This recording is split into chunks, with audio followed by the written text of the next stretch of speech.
Sir William Digby prosperous British India में लिखता है, सारी दुनिया में जंगों की वजह से 107 बरसों में यानी 1793 ईस्वी से 1900 तक 50 लाख के करीब जानी नुकसान हुआ, लेकिन हिंदुस्तान में कहतों से सिर्फ 1791 से 1900 तक 1,90,00,000 से ज्यादा जानें ज़ाय हुई।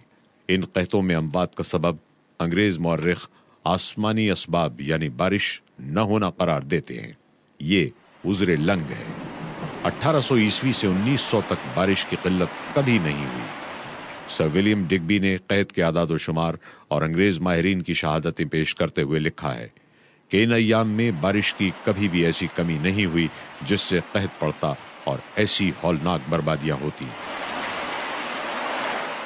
बाज अंग्रेज मौर्रिखीन ने आबादी की ज्यादती को कहत का सबब बताने की नाकाम कोशिश की है, इसलिए कि हिंदुस्तान की आबादी फी मुरब्बा मील यूरोप के बहुत से ममालिक से ज्यादा न थी।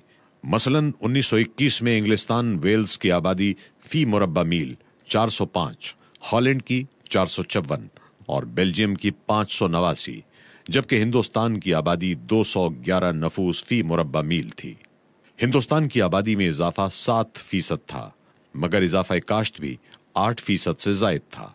अलगरज इन कहतों की वजह से जिस कदर जानी नुकसान हिंदुस्तान को सिर्फ 1.5 सदी में बर्दाश्त करना पड़ा, तमाम दुनिया को 1000 बरस की जंगों में बर्दाश्त नहीं करना पड़ा।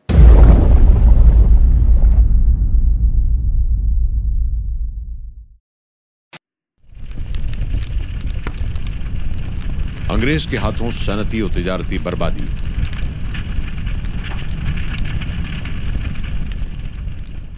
अंग्रेज ने जब देखा कि हिंदुस्तानी मसनूआत उनके मुल्क पर छाने लगी हैं, तो फौरन चौंक उठा और हर किस्म की पेशबंदी शुरू कर दी।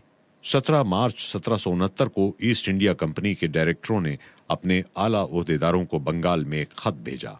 बंगाल में खाम रेशम की पैदावार बढ़ाने की हर तरह कोशिश की जाए और साथ ही रेशमी कपड़ों की बुनाई रोकी जाए, ताकि खाम रेशम इंग्लिस्तान आए और यहां से कपड़ा बनकर हिंदुस्तान जाए। मकामी कपड़ा बुनने वालों को कंपनी के कारखानों में काम करने पर मजबूर किया जाए, उन्हें अपने तौर पर काम करने से रोका जाए। इस खत की तारीफ करते हुए दारुल अवाम की एक मुंतखब कमेटी की रिपोर्ट जो 1783 में शाये हुई, मुलाहिजा कीजिए।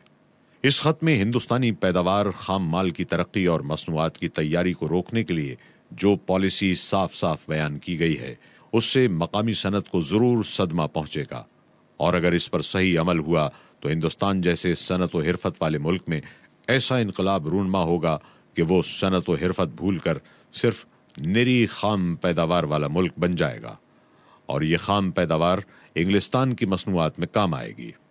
उम्दा असर तो जाहिर हो चुका है। रेशम बुनने वाले आपकी कंपनी के कारखानों में काम करने लगे हैं, और अगर वो लोग अपने तौर पर खुद काम करना चाहें तो उनको रोका जाए, न माने तो सरकार उन्हें सजा दे और खुद काम करने की मुमानियत कर दे। बर्र सगीर की सनत व तिजारत को मिटाने के लिए 3 तरीके इख्तियार किए गए। पहला तरीका, हिंदुस्तानी कारीगरों को सनत से रोका जाए। दूसरा तरीका, हिंदुस्तान का माल इंग्लिस्तान में दाखिल न होने दिया जाए। तिजारत में मामून के फलसफे पर अमल करते हुए हिंदुस्तानी दरामदात पर भारी टैक्स लगाकर उन्हें खूब महंगा किया जाए, ताकि वो मुल्की मसनूआत के मुकाबले में न टिक सकें। तीसरा तरीका, इंग्लिस्तान की मसनूआत को हिंदुस्तान की मंडियों और बाजारों में ठूंसा जाए और इतना सस्ता कर दिया जाए कि हिंदुस्तान की सनत घुटने टेक कर फना हो जाए। सर विलियम बोल्ट्स 1772 में लिखता है, कंपनी के गुमाश्ते गरीब जुलाहों से जिस चीज पर दस्तखत चाहते हैं ले लेते हैं, और अगर जुलाहा कम लेने से इनकार करे तो वो रुपया जबरदस्ती उनकी कमर में बंधवा दिया जाता है और फिर उनको कोड़े भी मारे जाते हैं। गरीब जुलाहे को खूब ठगा जाता है। बाजार की कीमत से 15% से 40% कम कीमत दी जाती है। इसी किस्म का जालिमाना बर्ताव खाम रेशम बुनने वालों के साथ किया जाता है, और ऐसी मिसालें भी मौजूद हैं कि इन लोगों ने रेशम काटने की तकालीफ से तंग आकर खुद अपने अंगूठे कटवा डाले ताकि वो इस जबरो ताद्दी से महफूज रहें। साहिब मईशतुल हिंद लिखता है, 17वीं सदी ईस्वी में अंग्रेज सन्नाओं और दस्तकारों पर जो वक्त गुजरा, उससे कहीं ज्यादा मुसीबत हिंदुस्तानी सन्नाओं और दस्तकारों के सर पर 18वीं सदी ईस्वी में आ पड़ी। उनका रोजगार भी मारा गया اور کوई पुरसान हाल भी न था। अव्वल तो खाना जंगियों की बदौलत मुल्क तबाह हुआ, दूसरे सनत व हिरफत का गला घोंटा गया। लोगों पर मुसीबतों का आसमान टूट पड़ा। बर्रे सगीर की तारीख में 18वीं सदी बहुत खौफनाक और अफसोसनाक है। अच्छे अच्छे शहर वीरान हो गए और सनतें बर्बाद हो गईं, सन्ना तबाह हो गए और बहालत मजबूरी ज़राअत आम लोगों का पेशा बन गई। नेपोलियन ने कहा था, अंग्रेज दुकानदारों की कौम है, और अंग्रेज वाकईतन अपने आप को महज ताजर ख्याल करते थे। आजाद मुल्क का बाशिंदा होने की वजह से निडर और मनचले थे, जबकि सदियों की इताअत व फर्मा बरदारी करते करते हिंदुस्तान के लोग पस्त हिम्मत और बुज़दिल हो चुके थे। मुल्क में कोई हुकूमत और कोई ताकत ऐसी न थी जो हुकूक व इंसाफ की निगहदाश्त कर सकती। बस अंग्रेजों ने जिंदा जमीर से महरूम होकर जो चाहा सो किया। पूछने वाला, रोकने टोकने वाला कोई न था। बर्रे सगीर की दस्तकारी और तिजारत के बर्बाद होने की वजह से दस्तकार और ताजिर भूख व इफलास का शिकार हो गए। करोड़ों आदमी भूख से मर गए। लाखों नफूस इखलाकी जराइम, डाका जनी और चोरी चकारी में मुब्तला हो गए और करोड़ों नफूस ज़राअत पर गुजारा करने लगे। दस्तकारी रोज बरोज कम होने लगी। दस्तकारों की तादाद 50% से घटकर 7 या 10% रह गई। काश्तकारी करने वालों की तादाद बढ़कर 72% हो गई, जिसकी बिना पर काबिल ज़राअत ज़मीनें कमयाब हो गईं। ज़राअत की तरफ लोगों का चारों तरफ से हुजूम हो गया।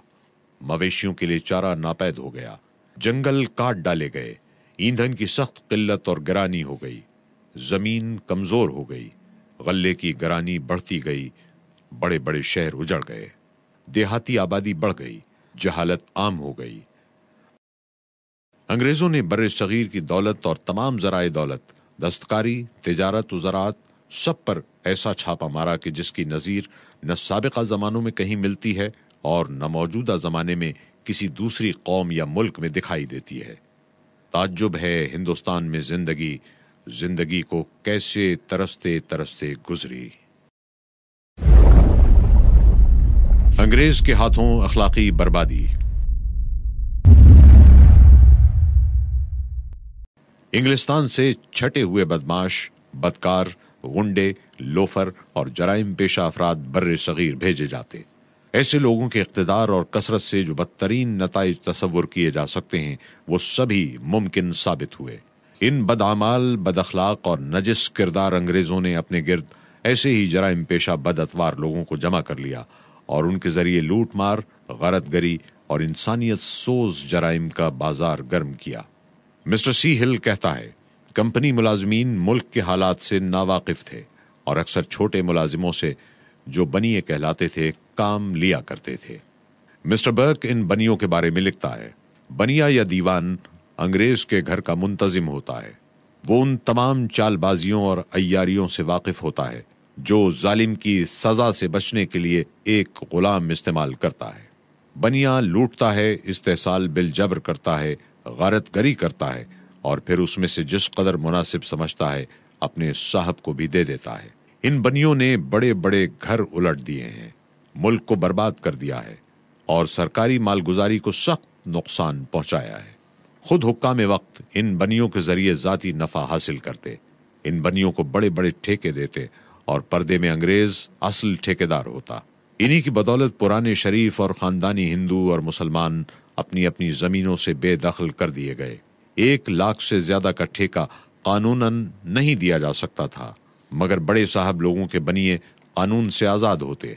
खुद वॉरेन हेस्टिंग्स गवर्नर जनरल का बनिया कंतू बाबू 13 लाख का ठेकेदार था। एक और बनिया गंगा गोबिंद सिंह भी हेस्टिंग्स का ठेकेदार था। जुलाई 1785 ईस्वी में दारुल अवाम में एक हिसाब दिखाया गया जिसमें गंगा गोबिंद सिंह की कमाई 3 करोड़ 20 लाख रुपए बनती है। इसी गवर्नर जनरल के दीवान रामचंद की निस्बत बयान किया गया कि वो 60 रुपए माहवार का मुलाजिम था, मगर उसने 12 करोड़ रुपए का तरका छोड़ा। कंपनी के एजेंट रूप किशन के पास इतनी दौलत थी कि उसकी मां ने उसके मरने पर 90 लाख रुपया खर्च किया। बनियों के मजालिम जानने के लिए सिर्फ देवी सिंह की मिसाल काफी है। देवी सिंह कलकत्ता हुकूमत के महबूब बनियों में से था, चुनाचे बंगाल के बड़े बड़े इलाके उसी को ठेके पर दिए गए। देवी सिंह शुरफा और इज्जतदारों को हथकड़ियां पहनाकर हवालात में रखता और अपनी मनवाता। जमीन सस्ते दामों नीलाम करा के खुद खरीदता और ये कीमत भी उसी रुपए से अदा करता जो उन्हीं जमींदारों से पेशगी वसूल कर चुका होता। ऐसी बदामालियां करने से मुल्क की सरवत और दौलत तो बर्बाद होनी ही थी। उन लोगों के अखलाक और अमाल भी बहुत ज्यादा बिगड़ गए जो अंग्रेजों के हाशिया नशी और कारकुन थे। वो अंग्रेजों की हिमायत हासिल करके मनमानी कार्रवाइयां करते। आम बाशिंदों पर इसका असर ये पड़ता कि जो आदतें और अखलाक पहले बुरे समझे जाते, उनकी बुराई दिलों से जाती रही। इसीलिए आमतौर पर जालसाजी, बद अखलाकी और जुल्म और सितम फैल गया। जान बचाने और दुनियावी जिंदगी संभालने के लिए लोग हर किस्म के जराइम में इख्तियार करने पर मजबूर हो गए और उन अखलाक व आदात में मुब्तला हो गए जो शराफत इंसानी के लिए नंगो आर हैं। वो चोरी करने, उचक्केपन को अमल में लाने, डाके डालने, कत्ल करने, ठगी और धोखेबाजी करने, बेहयाई और फवाहिश करने कराने में लग गए। आला मुलाजमत के दरवाजे बंद करके मकामी बाशिंदों को जिल्लत व इफलास के गढ़ों में धकेल दिया गया। तमाम बड़े ओहदों पर अंग्रेजों को मुकर्रर किया गया और तमाम जिम्मेदार ओहदों से हिंदुस्तानियों को हटा दिया गया। छोटे ओहदों पर मुसलमानों को निकाल कर हिंदुओं को रखा गया, क्योंकि वो अंग्रेजों की पूरी चापलूसी करते थे और अंग्रेजों की ख्वाहिशात पूरी करने के लिए किसी भी किस्म की बदअमली से दरेग नहीं करते थे और मुसलमान, हिंदू, सिख, ईसाई की कोई तमीज नहीं रखते थे।